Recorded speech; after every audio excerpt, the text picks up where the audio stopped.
Hello বন্ধুরা, এটি তোমরা যেই ভিডিওটি দেখছো এটি হচ্ছে গিয়ে দীঘার মোহনার ভিডিও। তো দীঘার মোহনাতে কিভাবে যেই লঞ্চগুলো আছে লঞ্চগুলো থেকে মাছ তোলা হচ্ছে সেগুলো আপনারা দেখতে পাচ্ছেন।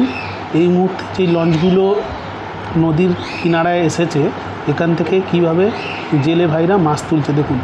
বাঁশের সাহায্যে নিয়ে গিয়ে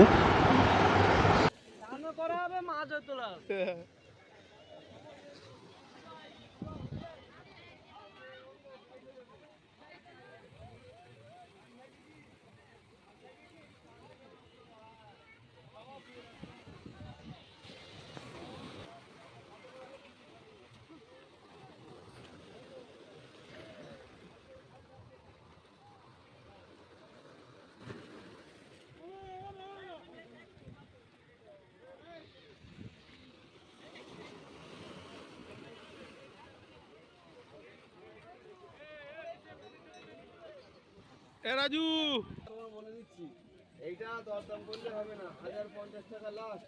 আর এটা আপনি 1 কিলো নেবেন 850 জায়গায় 800 টাকা। যদি 1 টাকা কম বলেন আমার দেওয়ার ক্ষমতা নেই। আপনি বাজার ঘুরে আসুন।